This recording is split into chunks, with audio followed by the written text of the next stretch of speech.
ગુજરાત રાજ્યની અંદર ઓબીસી સમાજને સ્વર્ગીય માધવસિંહ સોલંકીના સમયના વખતની અંદર 27% અનામત ફાળવવામાં આવેલ, ત્યારે ફક્ત 82 જ્ઞાતિઓ ઓબીસી સમાજમાં સમાવેશ હતો.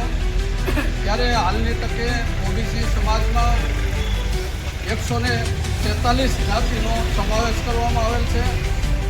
ત્યારે આખા ગુજરાત રાજ્યની અંદર કોળી ઠાકોર સમાજની ખૂબ જ મોટી વસ્તી હોય.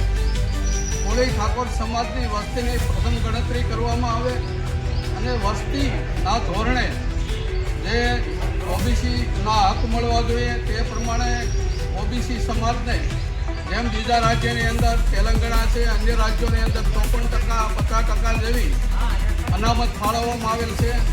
તે અનામત ફાળવવા માટે ગુજરાત રાજ્યની અંદર જુદા જુદા કોળી સમાજના સંગઠનોના આગેવાનો આજે પોતાની માંગણી બુલંદ બનાવી રહ્યા હોય. ત્યારે આજે અમરેલી જિલ્લાની અંદર આપણા કોળી સમાજના આગેવાનો આજે આ માંગણી જે 27%થી વધારીને 54% ઓબીસી અનામત મળવા માટે સૌ આગેવાનો બગસરા, ધારી, સાવરકુંડલા, રાજુલા, અમરેલી શહેર તાલુકા વિસ્તારના ભેગા મળી મહોદય શ્રી માનનીય કલેક્ટર સાહેબને રૂબરૂ અમારી માંગણી માટે આવેદનપત્ર પાઠવ્યું છે.